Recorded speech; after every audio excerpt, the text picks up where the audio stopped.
There we are. Got in Forgot how to do that. Welcome. Welcome back. Welcome. Beyond Disclosure podcast episode 5. We made it to 5. Yeah, we're doing well. Tiny celebration. Yeah. How you been? Good, Lam? Yeah, pretty good. It's pretty warm over this side of the country, so we're all suffering a bit. Actually, what's it like there? I imagine it's probably pretty nice. It's been a mixture of warm and wet. This is when we're getting all of our rain now, so Okay. it's our wet season. We had a super dry winter. I've got rain tanks here, and they were all empty, but now we're getting lots of rain, and they're full again. Nice. And yeah, so it's hot and wet.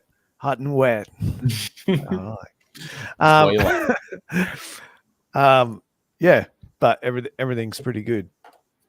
Cool.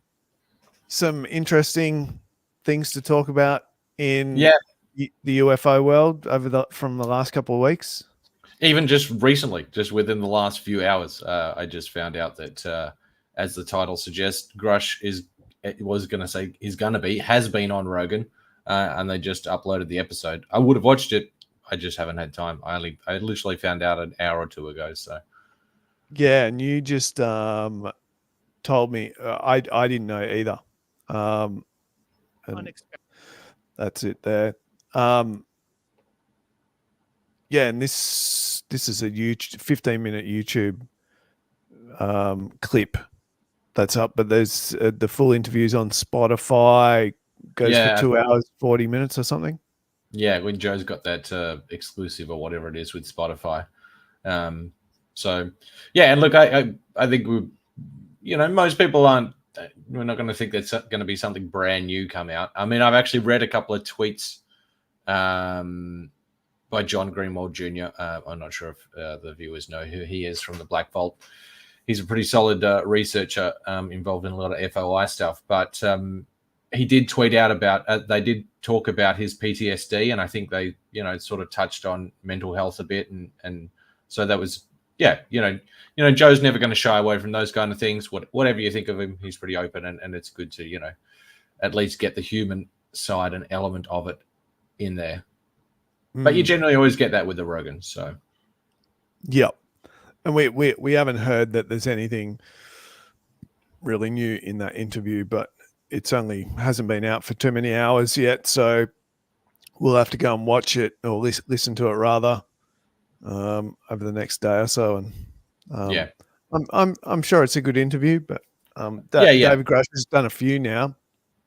Every now and then there's a little something maybe small to pick out of it, but yeah. I know. I think, as we were saying, like the Jesse Michaels one was pretty. And if people haven't seen that, that's a good one to watch. That was pretty comprehensive. Yeah, and I think with that one you felt like you got a little bit more personal feel about David Grusch rather than just with the Ross interview where it was pretty solid straight down the line. I mean, they did talk a bit about some, human stuff, if you will, but Jesse Michaels was a bit more in that vein. And he's good. I'd recommend that as well. He does some awesome content, Jesse Michaels. Yeah. I've been watching a few of his videos lately, and he's really good. He just shocks me because you look at him and you see this young guy, and it's like, who the hell is this young guy? He's just so well connected and just seems to be able to interview the biggest names out of nowhere. But I know he worked for, I think, Peter Thiel, who's a billionaire, as some kind of analyst, I think, while Eric Weinstein was there. So he's a fairly well-known intellectual going around. Yeah. Yeah. So that's we've got to check that out. The Grusch on Joe Rogan. Significant news. But I did see a funny quote. Someone said, what was it? Just thank God for the person who kept Jeremy Corbell out of that interview. Yeah. I remember, was it with Bob Lazar? Bob Lazar that Oh my god! Jeremy Corbell sat in on, and Yeah, I remember seeing bits of that interview, and Joe Rogan was obviously getting annoyed with Jeremy Corbell, and he was being really vague and slow and tripping over, like, not making much sense. Yeah. For the whole time. Is that what that's referring to? Oh no, just in exactly. But like, thank Yeah. God he wasn't in with the David Grusch interview, because he was front and center just behind Grusch during the hearing, the congressional hearings. Yeah. The select committees. He was right there. So he's obviously trying to make himself front and center. And I think he probably has good intentions, like at least towards disclosure, but he's obviously, trying to make a name for himself. He wants to be the big star. Yeah. Oh, well. Sorry, Jeremy. I do appreciate your work. Yeah. I'm sure you'll never see this. Sorry, I was just also trying to play with Twitter then as well, to share the link on Twitter for this video. But yeah, if you are watching too, please like the video, leave a comment, and subscribe. Whereas like questions, happy to answer anything. Yeah. But probably the biggest news of late has been what's been happening around the Soul Foundation meetings. True. The conference rather. Was it called the conference? The Soul Foundation conference. It went for a couple of days, I think. Invite only. Ross did go, apparently. I don't know if anyone's seen the latest Need to Know with Ross and Bryce. But they mentioned that a lot. That's a big part of it.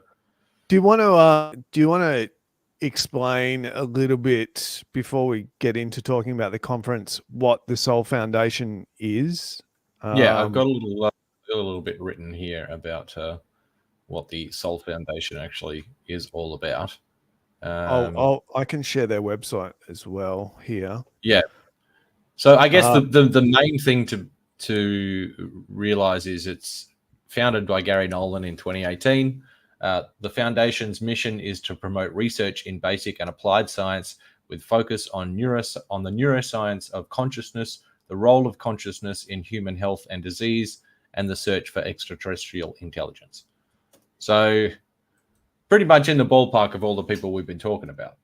And I admit, I know Gary Nolan. Most people who follow the topic probably know who Gary Nolan is, but the three other guys mainly involved with the Soul Foundation are Christoph Koch. I think I'm saying that right. It could be Koch or Koch. I'm not sure. Seth Shostak, who's an astronomer. I'm not sure who that guy is, but another familiar name is Michio Kaku. So almost everyone's heard of Michio. He gets around. And there's an interesting little tidbit about Michio coming up, which was kind of cool. Actually, very cool. I'm looking forward to it. I liked your description of him earlier when talking about him before the podcast. You said he was like the Neil deGrasse Tyson, but not a dick. Something like that. Was that you? The anti deGrasse Tyson. It's like he's a science popularizer, but everyone likes him. But he's likable. Like nice, yeah, he's likable. Yeah, he's very likable. He doesn't have his head up his own ass and interrupt everyone. Yeah. But anyway, Michio, part of that is very cool. So they actually have some serious guys, obviously, all heavy hitters in the science world. And the Soul Foundation it's there to bring together academics and political personalities and all sorts to help prepare for disclosure in a way. I think it's all. Did we even say this last podcast or some other time that it's almost like they're like TTSA, but without the movies and stuff. Yeah. Although Yeah. I think the Soul Foundation is very closely is more into the research rather than into anything else. And yeah, Caitlin, yes, I did hear and thought Grusch was part of the Soul Foundation as well. I did slightly look into that. I don't know if he's like on the board of directors, but I'm pretty sure he's an associate or something like that. I've definitely read that somewhere. I did see another interview with Gary Nolan when he was talking about, I think, sort of what's in this statement here on the website. So we'll be publishing a comprehensive suite of white papers on these and other topics. Whatever they might be, UAP raised serious issues for the United States and other national governments, including transparency, national and global security, energy solutions, climate change. Basically, taking the initiative to be the experts in the field before there even is a field officially there, so that when disclosure comes, we've got this group of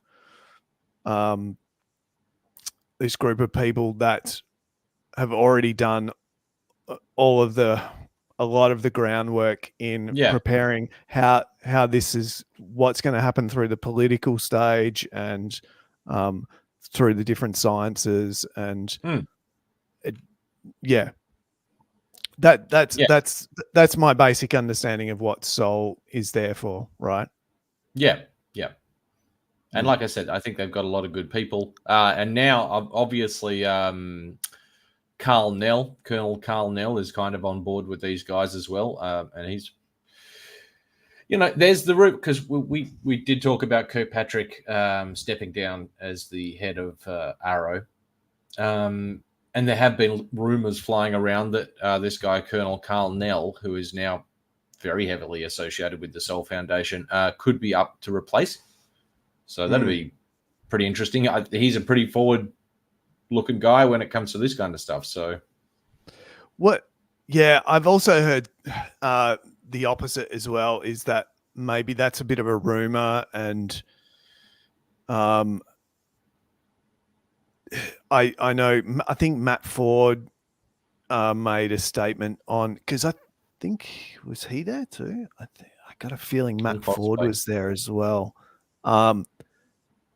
And he said that he didn't think he was going to take the job because it meant he'd have to sign an NDA and with the information that Karl Nell supposedly has on crash retrieval programs and legacy programs, it would just stop him from doing what he really wants to do. Yeah. So if Arrow is indeed put there to like do the opposite of what it's meant to be doing. Yeah, basically. And there's rumors about that as well. We were just talking before we came on. That it's a complete disinformation show. Who knows? Yeah. And that's quite possible. Yeah, unfortunately, and no one, really liked that. No one really liked Kirkpatrick. No. There was, he's done a exit article with Politico, interview article with Politico, and it's, I don't know, I read a bit of it, and it's kind of almost comes off as a little bit smug. And he's still hammering home the idea that Arrow have tried again and again to get Grusch to come in and give them a statement.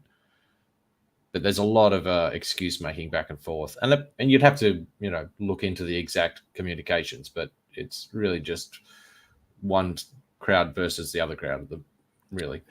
Yeah, and David Grusch isn't the only. I think this might have been what we talked about last episode too. There's other whistleblowers that are complaining about their dealings with Arrow. Absolutely disinterested, don't want to talk about the subject. Bit frustrating for those that are looking for somewhere to go if they have important information. And that's why it's great that these civilian organizations can pick it up. It's not just the Soul Foundation. We've got Avi Loeb's Project Galileo. Yeah. I remember seeing an interview with him, and he's like, I'm not going to wait for the government. I'm just going to do it myself. I know a billionaire is going to fund me. Yeah. And Ryan Graves's organization. And Ryan Graves, that guy's a legend as well. Yeah. I forget the name. Something. Yeah. And he's now the main guy who's taking civilian pilot reports, if I remember hearing correctly. Yeah. So yeah, it's good that well-respected people are getting out there. The stigma is going away. People are feeling more comfortable in coming out and putting themselves out there to support those that want to talk about their experiences and want to know the truth of it. Yeah, and it seems, it's as you said, with the less stigma, just more things tend to be coming out, and more people seem to be getting interest. And that's kind of what this podcast is about, just talking about the issues and bringing them up to people who maybe haven't followed for so long, or maybe you've followed along for the last year or since 2017. Yeah, just to get more airtime to the topic. Yeah. I've been thinking a bit more about this lately, and why I wanted to start the channel as well is to sort of record the transition, because I think, we're sort of capturing that transition now of a world before disclosure into a world after disclosure, and what that journey has been like. Yeah. And yeah, this is a bit of history being recorded. So I think it's important information to document any way that you can. And this is a cool, fun way for us to do it. Yeah, exactly. We've been following this for years, as we've said. So it's good that we can finally actually have some breathing room and talk about this stuff. Yeah. So yeah, anyway, back to Soul and Karl Nell. Who is? I didn't know anything about Karl Nell until well, I mean, he's a colonel. I don't know that much about him either, but we did have that article that you could bring up. Oh, yep. Let me find it. I think that's got a couple of pictures of him and of the actual conference as well. And look, the term that's been going around is the Karl Nell slide. So it's like some kind of PowerPoint presentation. And it's a slide of a disclosure timeline. So Corey will find that in one sec. But basically, from what I remember, and we'll see it just come up on the screen here, we're at about 0 or 1. I think 1. We've just sort of started. Yeah. I think on that, I don't know if that's in this article. Is it the actual slide and the timeline? Yeah, it is. If you scroll down, you can find it. It's a little hard to read, but this one, that's part of it. But there's a proper one further on the one. But that's him there. There you go. That's this slide there. That's the slide. And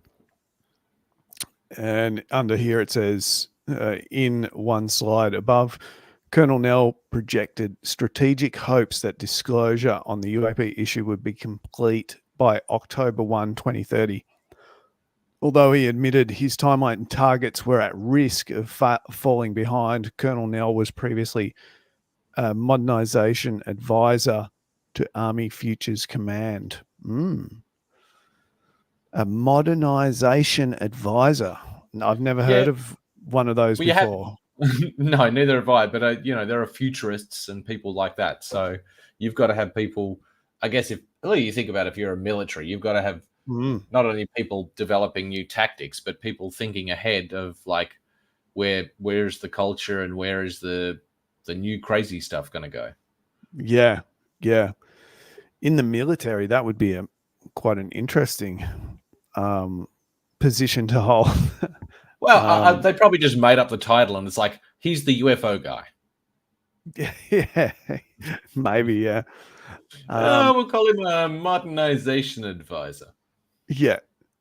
So here, if we look at the slide, can we make this bigger? Here we go. This is so we had phase 0. So we're phase 0 shaping NIDS or we sort of had that ATIP. phase. Yeah, we're sort of been through this. Yeah. And I think we're going into this phase now. Phase 1, demonstrate existence. Yeah. I think there's more to this though. How do you read this slide? January 2024. Yeah, so this is the target date, this triangle here. January 1st, 2024. Demonstrate existence. Well, that's what was that Lou saying that, and a few other people saying 2024. Yeah, there's people saying early 2024 something significant is happening, whether it's a leak or more whistleblowers coming out.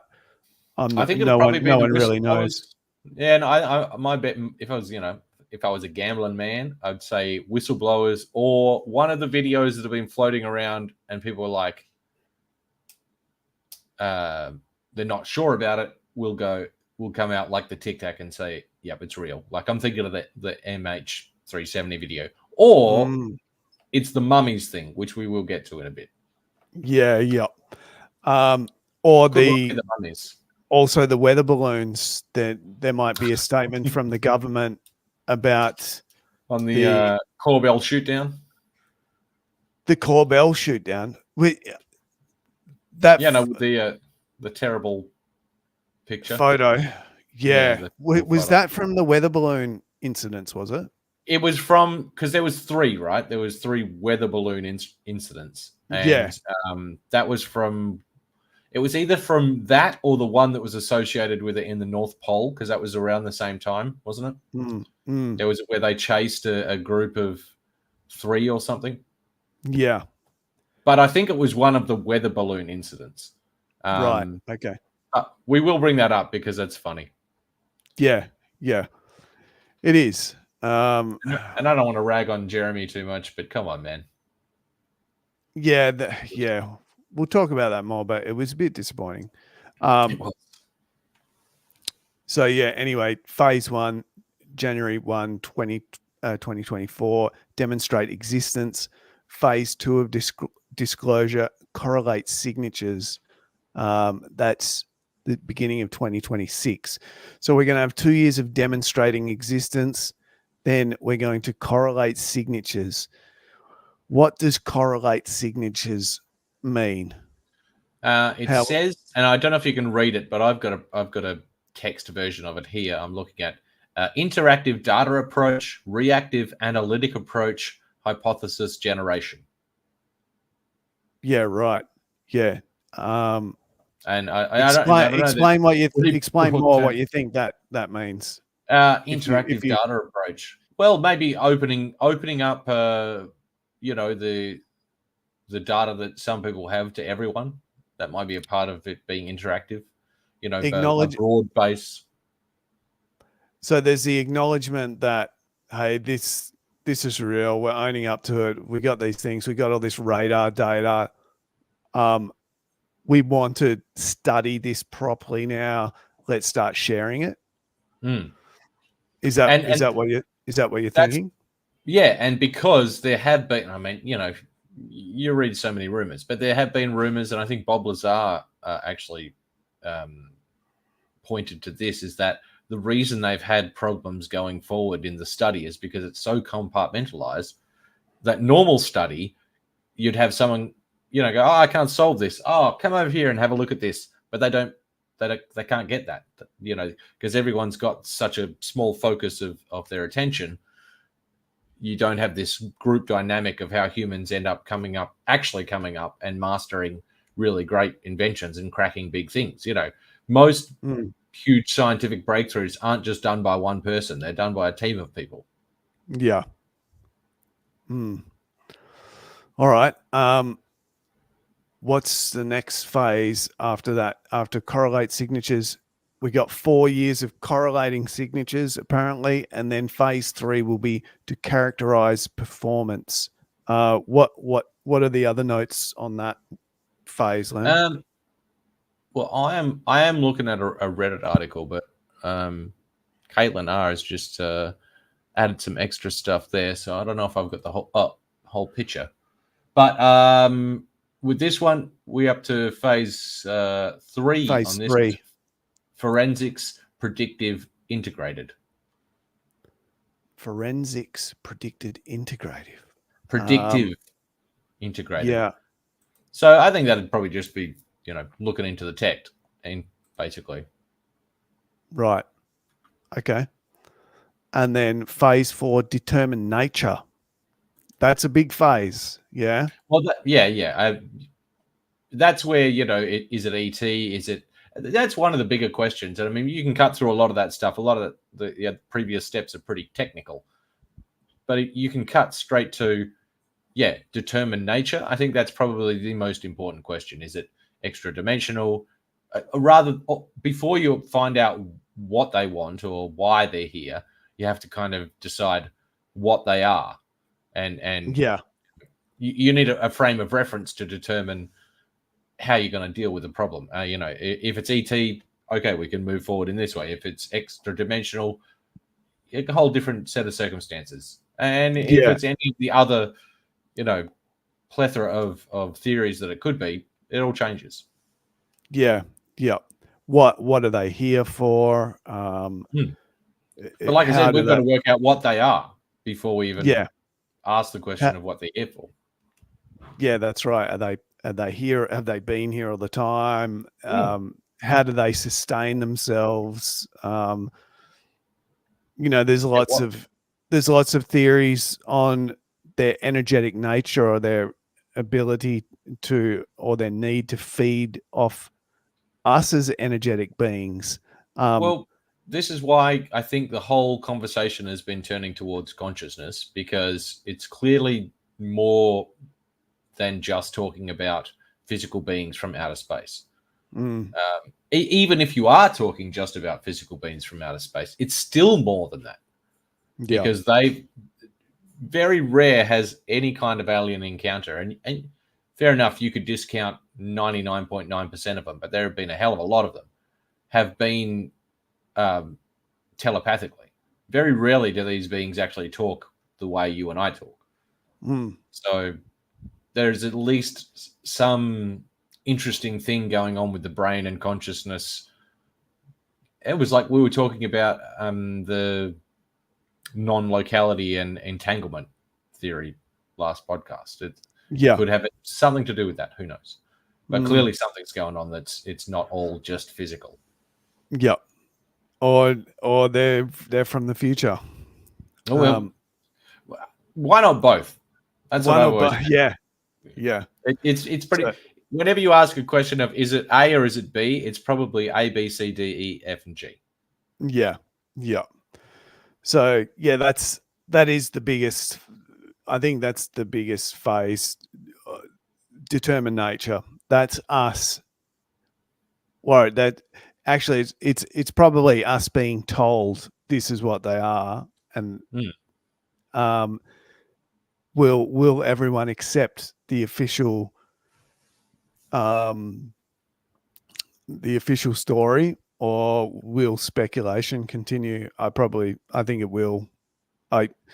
Whatever the official outcome will be, the official statement on the nature of NHI and UAPs, I think there's still going to be a lot of people that are going to continue to ask more questions, which is the right thing to do as well, probably. Oh yeah. So, and look, I of course we should all continue asking questions, because this could all be a psyop, and they could all be just feeding us a lie, and it could be nothing to do with what we at all have an idea of what's going on. So it's exactly good. Like you don't want to be a debunker where you just come in and crap all over everything, but you do want to make sure that you don't you keep open the possibility that this could be a bunch of hooey. Yeah, yeah. Not a very big chance that it is, but yeah, it's you still got to keep that little bit in your mind. In today's current state, I don't believe anything that is an official statement. To me, I'm always looking for why are they saying that? Yeah, What? Absolutely. Any governmental statement, and I've worked for the government, you can be at least like there could be some truth in there, but there is always an agenda with what they're saying. Yeah, and it's a manicured statement. Like there's no statement that comes out that hasn't been carefully looked over. It's people's jobs. Yeah. All right. Anyways, and where were we? Got a little no. And then the final phase in this slide is, and I don't know if everyone can see this, but we're into the yellow now. Yeah. After disclosure yellow arrow. So it was the point of disclosures happened. Now we're determining the nature of it. And now for the rest of our days, indefinitely, we are engaging with it. And then there's a strategic end state here, which says proper oversight restored, catastrophic disclosure avoided, scientific understanding advanced. That sounds good. I was going to say that's a hopeful vision. I mean, I'd love to be able to get there. So yeah, and I think actually I might bring up something else that I have here, because the one on Twitter, this is a guy on Twitter who was at Seoul. I was going to say, did he end up getting into Seoul? Because that was an invite only. So he was there. Fairly well respected in the community. He puts up a lot of great posts on Twitter. He obviously has a deep knowledge of what's going on, and he was at Seoul. So, but what reminded me of this tweet about good old Chris Mellon. Mellon spoke on Seoul at day 2. I might just skip straight to the point, which is this. Christopher Mellon said, I think it was this point: after the initial shock of disclosure, there will be an upsurge in new tech research and international initiatives. This initial crisis would soon subside after people realize that the world has now changed. And actually, I think it goes into this statement here is, if UAP end up being NHI, the ontological shock would be beneficial, since it would spur creativity, investment, and research opportunities. It would also have a critical impact on mankind and international relations. Disclosure will alter the trajectory of our species for the better. So I just thought these were really cool comments to hear someone say, someone like Chris Mellon, that don't look, disclosure is going to happen relatively slow, but we shouldn't be scared of this idea of mass ontological shock that just destroys society, and there's riots in the street and we all go mad and fall apart. Well, I don't know how many people watched by Who the Hell is Tim Burchett, but in that episode, his opening quote is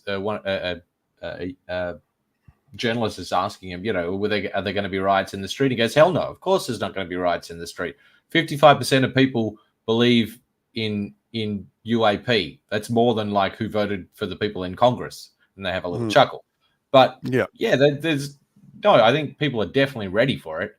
It's just, I can see why they've got to do it slowly, because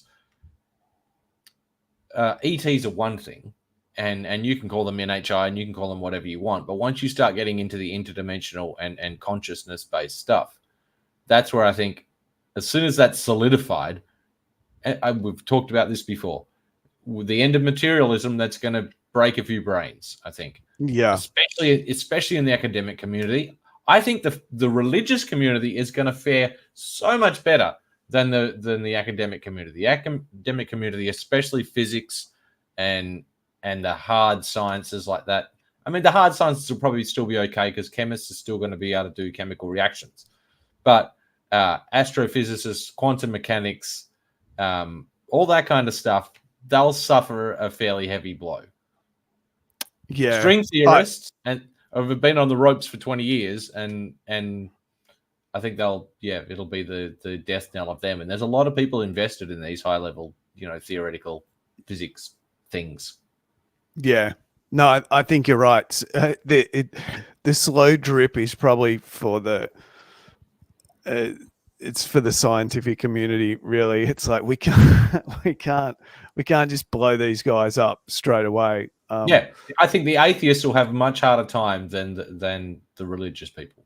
Yeah, because if as soon as they release, say, okay, it's all about consciousness.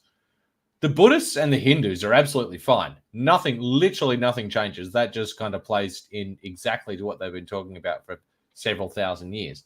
The Abrahamic religions, the Christians, the Jews, and the Islam might take a little bit to come around, but they'll find a way to a lot easier for them to integrate that into information than it will be for a reductionist monist physicist who is 100% atheist. They won't be able to compute it properly. That's not a big percentage of the population, but that's a large percentage of the population that contributes to a lot of what we enjoy as modern humans. How much? I guess it depends the application, but how much would a new branch of science? How much could the our old physics models contribute be reconciled? Yeah. There would I guess it depends on the application, like what you're trying to. And as I said, the old material sciences, chemistry. Then who knows, man? Because a lot of, I think there's probably a pretty big tie-in with electromagnetism. And look, the electric universe there's some crazy theories to do with the electric universe, but I think those guys probably get some of that stuff right as well. So there'll be a great unraveling, and then I guess we'll just have to pick up the pieces as a species. Do you think too that we're going to have scientists somewhere buried in a bunker somewhere that have already done a lot of they're getting a grasp of something? I actually think it's probably beyond that. I think they're probably more advanced. There was an old idea back in the day, and it comes and goes. And it's a secret space program idea that, all these trillions and trillions of dollars that can't be accounted for in various economies throughout the world are all siphoned off too. And there's another tier of humanity that has got this high level technology and is basically a breakaway society. And to some degree, you can't actually argue that that's not the case, because there's billionaires getting blood transfusions from younger people so they can live longer. That's where it gets down to. You hear rumors of, you get a new 25-year-old's heart transplant, and they'll buy it for $1 million. I can see that, and they'll live till they're 120, fake their own death, live till they're 150. Who knows? Yeah. Sorry, I'm a little crazy there. No. All very interesting though. Yeah. All right. Well, anyway, we'll stick back on topic. So should we chuck up just for lols, just to lighten the mood? Jeremy Corbell's. Do you have a link to it? It should be a nice clear photo of it. I don't know if it's very clear. High res. It's the best one I found is it's in the private chat there. It's the second one. You'll be able to see it. It's pretty terrible. Oh, we've got some But comments. it is large. It is large at least. I didn't realize. Sorry, we got some comments. Oh no, I've been replying to some of them. It's all good. Okay. Caitlin, hey gents, isn't Grusch part of Soul Foundation 2 Phase 5 engagement? Yes. Reddit says Corey's a bit slow. Yeah. Yeah. No, I was following along. All right. Well, we got carried away as well. So yeah. But yeah, anyway. Chuck that All up. right. It should be there. Corbell UFO. Share screen.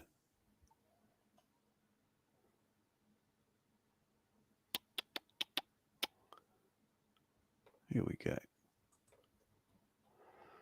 Bear with me. So here it is. Can I? That's it. So the alleged image of apparent UAP that was shot down by the RAF in Syria. This was in Syria. I don't think it is to do with the earlier. Okay, maybe not. Incidents involving weather balloons, etc. I could be wrong, but I didn't. Yeah, I didn't maybe hear that. It's not. But this just got released. I know they've got that Weaponized podcast with him and George Knapp, and they featured this on there. It looks like a frog.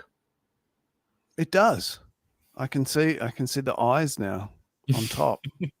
You can't unsee now. But yeah, it's a unidentified frog object. Yeah. Yeah. I seen this on another YouTuber's channel. He was a little bit excited about it. And I looked at it and I thought, this is one of the most disappointing UFO photos I've ever seen in my life. Yeah. I could have taken a photo of some abstract thing on my wall. A lance, maybe? And zoomed in on it. And yeah. Look, it doesn't do anything. If you're taking this to someone, to a skeptic, and you're saying, look, this new photo of a UFO has just been made public. Have a look at this. Here's your proof. That I wouldn't do that. And where does he think? Like, one, what's he thinking? Because he's got to be smarter than that. And two, what's George Knapp thinking? Because George Knapp is associated with this guy, and surely he's got a bit more, smarts about him for exactly what we said. You don't want to go presenting this stuff and looking like a fool. It's like when TTSA came out and they released that picture of the Mylar balloon, and who was looking after that? You actually could be a little bit more skeptical about that stuff. Are they trying, a little too hard to make themselves look foolish? Yeah. What is some of the commentary? You probably paid more attention than me, because I only seen one person comment on it, and he seemed excited about it. That was a few days ago. Have you seen any other commentary? Are people sort of saying what we're saying now about it? Yeah, pretty much a joke. And it's that picture of Jeremy Corbell. I think that very perfectly captures who he is. I'm going to do a who the hell is Jeremy Corbell, by the way. So we'll get to know him a little bit better. There's a couple of little interesting things that I found out already about him, but I won't spoil it. But yeah, look. He's a quirky dude. He's a quirky dude. The thing that gets me is, like, I can't stand, like, I've watched a few of his documentaries, and they're okay. When I say they're okay, they're terrible. Like, they get the point across, but they could have got the point across. Instead of running it for an hour, he could have done it in 10 minutes and had the exact same level of information. He just seems very full of hot air, but I think that was going to say there's a lot of good people like Ross Coulthard, who I consider is a pretty good journalist. I mean, I know he likes to tease a few things and knows how to play a crowd, but you know, he sticks by them. I wonder if it's because of the association with George Knapp. And there's a lot of other people who say, I have respect and believe in these guys, and I believe in those guys. So it's like, Yeah, okay. look, I think as much as he's hard to really fall in love with, I think he's trying to do some good work, and he and I is will give doing him some credit good for that. work.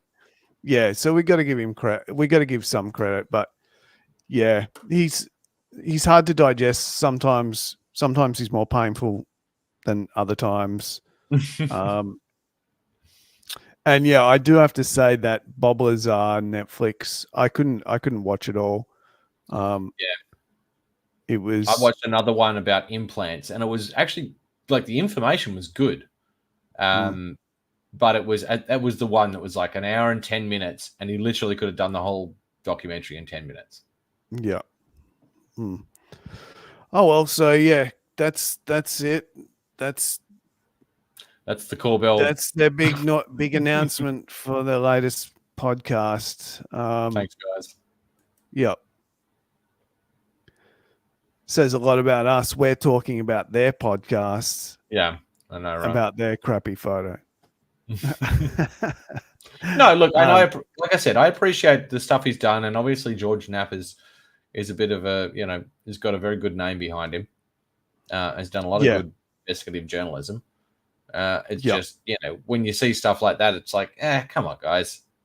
I know you want to keep your name out there and keep the ball rolling and keep things hot, but if it comes to something like that, maybe just let that one go through. Caitlin R says suspicious pixels. Yes. Very suspicious. That's about what they amounted to. Yeah. So we should probably move on from that now. We've said enough about that. Yeah. Surely. What else are we going to talk about? Well, I will quickly just mention, because I just had a look at the list. We were meant to have the ISIG skiff on the 16th. Yes. And we didn't get that. It got cancelled, or rather rescheduled. Did you say the December 2nd or 1st? Or maybe 7th.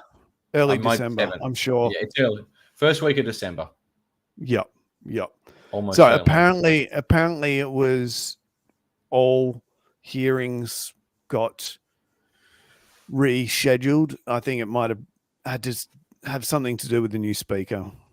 Yeah, some kind of budgetary thing. I know they're pushing a lot of stuff around. I'm still following along with Tim Burchett, and as I mentioned in the other video about him, he's pretty very much a fiscal hawk, and really wants to nail down overspending. So I think a lot of that is what, he doesn't want to do the continued resolution and omnibus bill thing anymore. So I think that's probably to do with the delays there. But also there's another bit of legislation that has been proposed about forcing getting Grusch's clearance back, something like that. Yeah, it's been approved, I think. It has been approved. Yeah. So they should be able to. So Congress should be able to see Grusch's full ISIG report in the next skiff, as far as I've heard. That's what. As far as I know, that's a thing that's going to happen. Yep. So we're still hopeful for some positive response after the next skiff. Yeah. That the guys come out and say, we got some. Yeah. We got some good info. And they read. Yes, we read David's report, and here it is. Here's what we can tell you. There's stuff we can't tell you, but we're going to go look into it. So that would be cool. And what about the mummies? Yes, the mummies. And so this kind of circles back to the Soul Foundation thing. I read, I think it was a tweet, and lo and behold, who else but Michio Kaku has wound up down in Mexico. Mm-hmm. And we're waiting to hear. My top pick would have been Gary Nolan, but if Michio is getting down there, I mean, they're both in the Soul Foundation. They're both looking for the same thing. I think that's a huge home run. That would be really awesome if he can get down there. And look, dismiss it, or it doesn't get dismissed. And then maybe that's what the big 2024 revelation is. Yeah. Yeah. But either way, if there was, he would have been my number 2 pick, really, to get down there. It's like Gary Nolan, get Mitchell down there. Yeah, that would have been awesome. And yeah, I saw a picture of him standing next to the supposed fraudster Jamie Mossowin. I sorry, Mosserman. Mosterman. I don't know how to say his name. And that's weird, right? I don't know. Has he just been branded like that the whole time because he was onto something, or was he a fraudster and then just stumbled upon something really good? Was his heart in the right place? Is he like a Jeremy Corbell and he's just everyone hates him? Yeah, I think I get the impression he's one of these really passionate guys that wants to believe everything he sees, and he's gone down the wrong path a couple of times. Yeah, and can easily get taken for a ride. And there's been numerous people like that north of the border too. So that, that's completely understandable. But to see a heavy hitter scientist go down there like that, that's cool. That's going to be really good. Yeah. So yeah, the plan is to start getting him some of the research data that they've. I think specifically they're getting him, and it's weird because I think he's more based in astrophysics, but they're getting him the DNA stuff. He'll probably take it back, and I guess maybe get Gary to look over it because he's the biology guy, as far as I know. So, yeah, no, very interesting. As well as he does spectral analysis, and he's got the whole, the bits of stuff that he's doing analysis on still at the moment. So, it's all through Harvard. The mummies soldier on. And they've kept soldiering on. And I think they've just found new ones too. I just saw a picture of new ones, and it looked like the mummies that you've seen, but with a couple of, I don't know, spiky things coming out their back. Ooh, spikes. Yeah, like on their shoulder blades, it's like spikes going that way. It was weird, and who knows? That could be a complete hoax. Who knows? Michio Kaku is. Sorry, I'm just replying to Caitlin R. He's a scientist. Corey, let's just find a picture of him. Everyone. How do I spell his name? Michio, Michio. Here he is. Oh, yeah. No, not Michio Kaku. Here he is. Oh yeah, sorry. And actually, yes, I'll do a who the hell is Michio Kaku too. Yes. But in case you didn't know, let's see the guy. He's getting a bit old these days.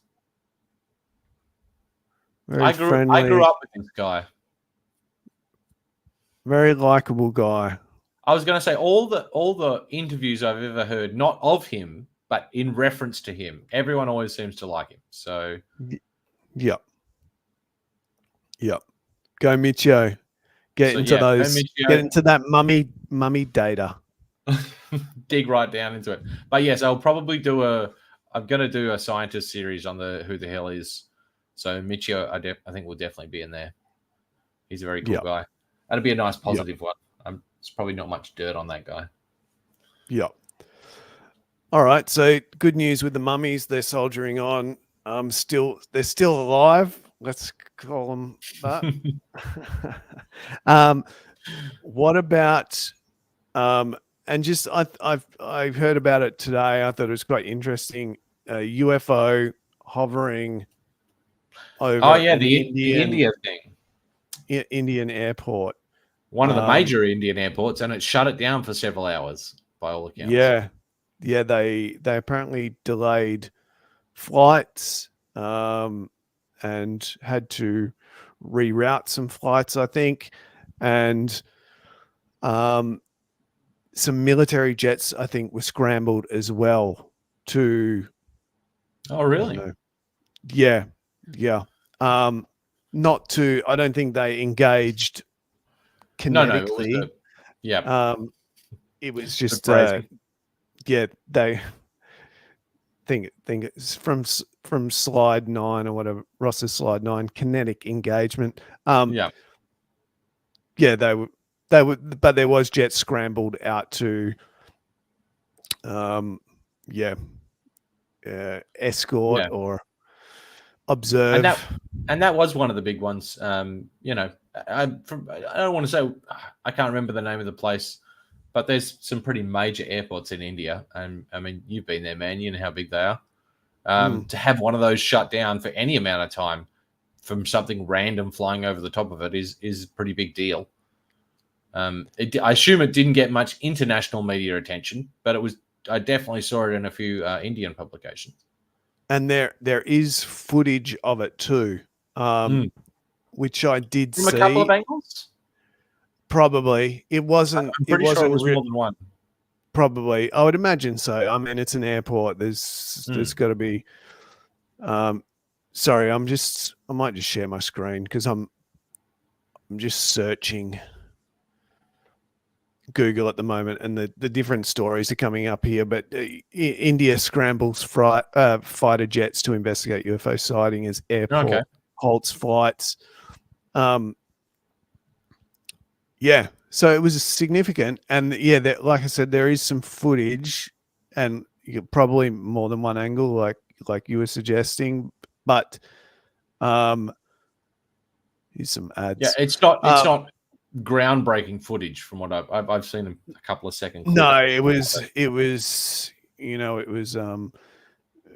mobile phone shooting from 300, 400 meters away. Little, It's a dot hovering. I mean, really, it could be anything. But I mean, a balloon.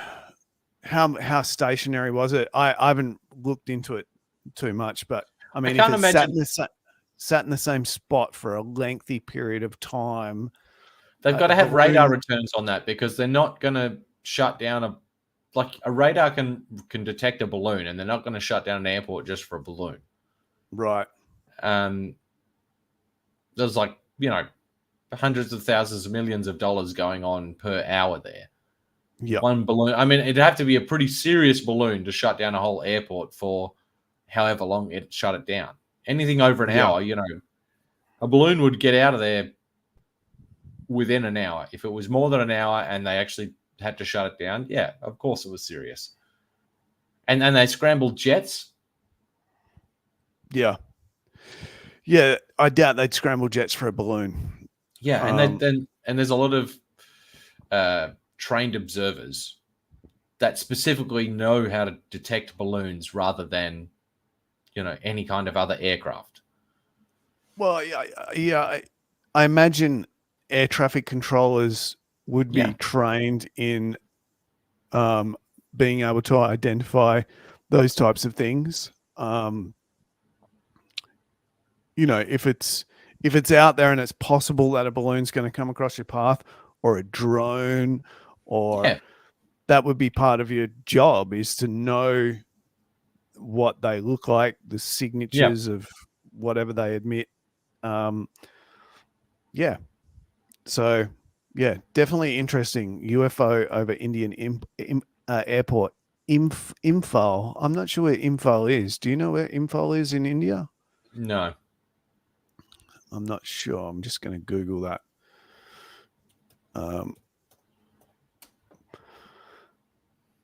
But yeah, I mean, India is the largest democracy in the world, so it's a really. This isn't by a long way. But they're there's been a lot of sightings in India. There are some famous cases. You go right back to ancient Hindu texts with the Vamana and the flying discs of fire. Oh yeah.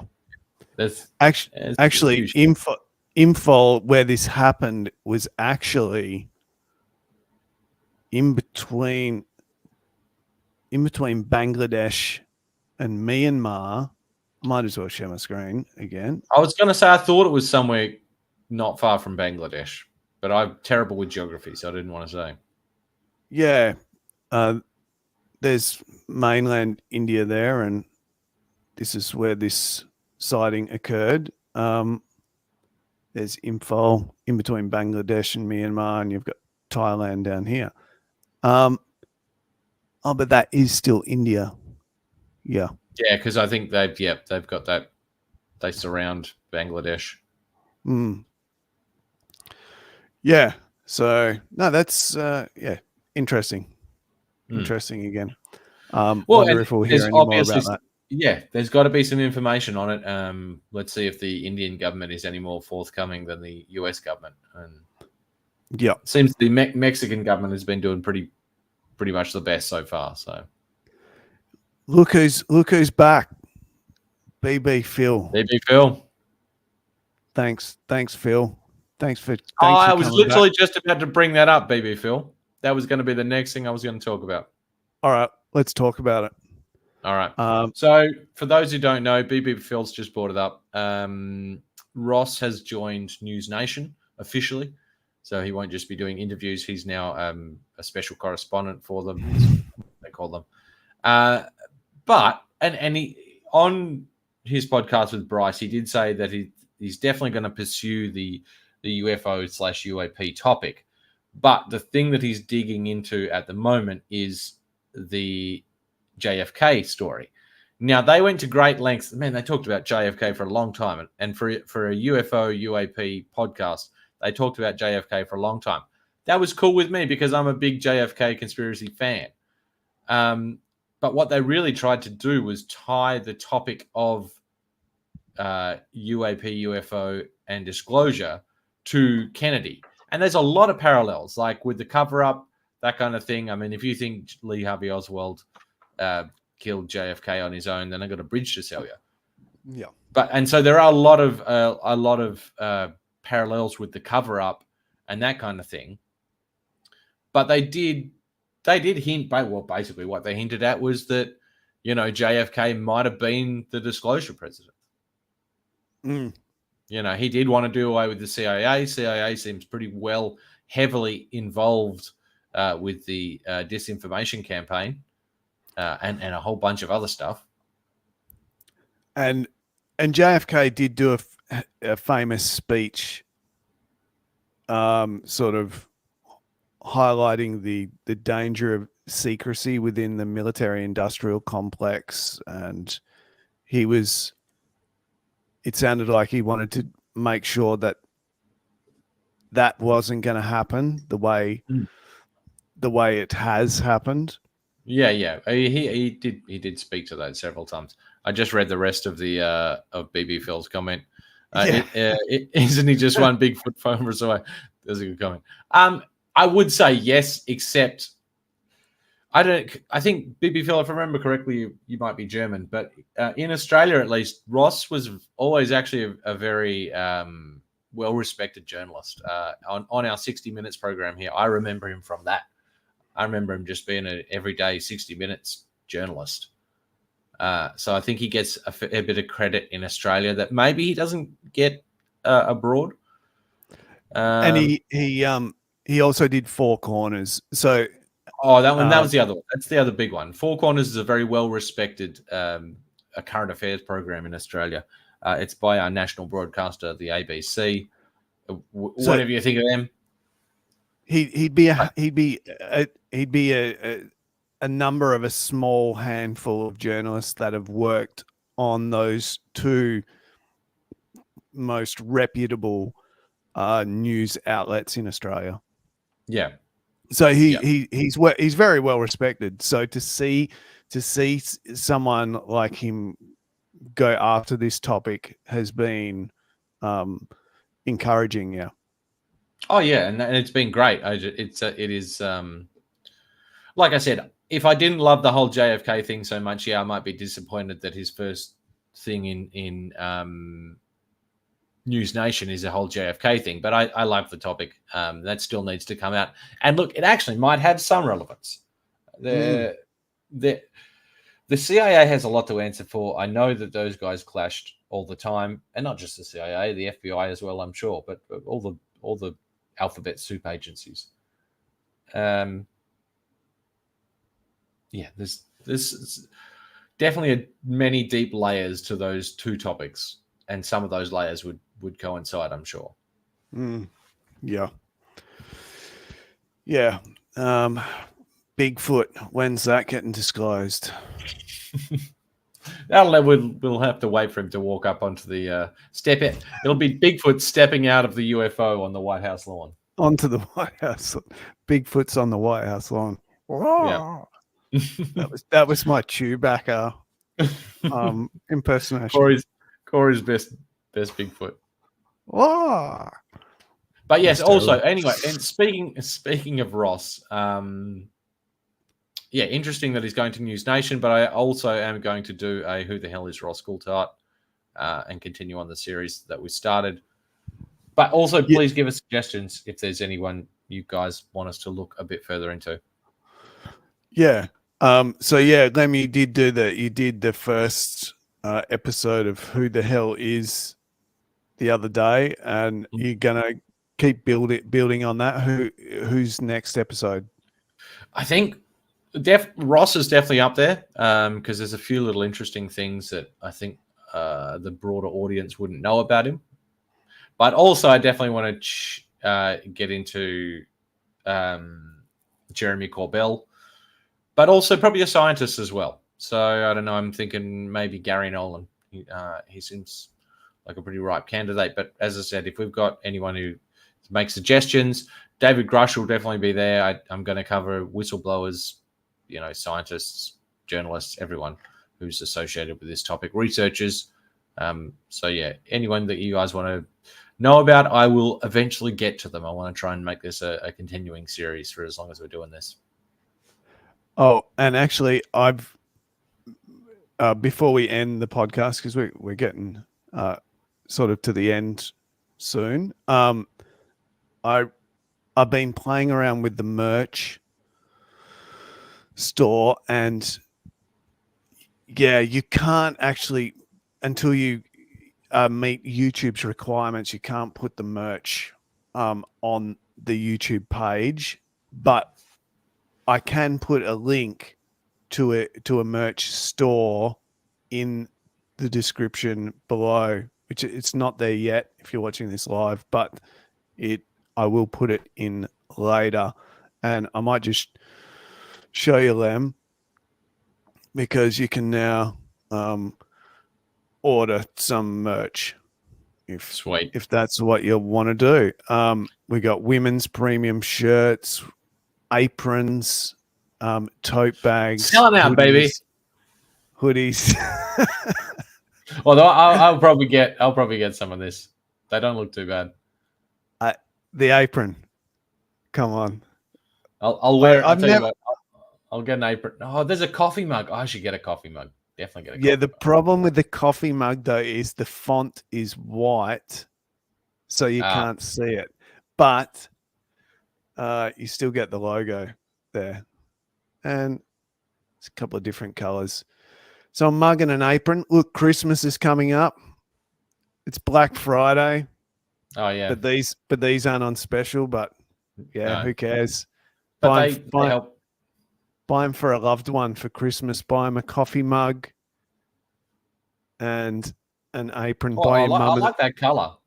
You like the red or the burgundy? Yeah, I don't mind that. Or even the red burgundy hoodie. I'll have to get one of these, and we can wear it. Have you still got your t-shirt, Corey? Yep. Okay. So, yeah, buy your loved one a hoodie this Christmas. Or at least, if you don't do that, at least like and subscribe and do the YouTube things. Yeah, please leave a like. Please subscribe. Please comment. I was going to say more than that. I just like suggestions and comments because, we've got an idea of what we want to do and what we want to talk about, but it's far better if we can have some feedback and get a gauge of what the community is about, because that's we're talking about before. This is what we want to promote. We want to promote the community. We want to promote people talking about it. We want to promote this being a mainstream topic rather than a fringe topic, because it's important. And even if the people who don't think this is important, and yes, everyone's got to pay their rent or pay, food, blah blah blah, but this is one of the big questions, so we think it's important. Yep.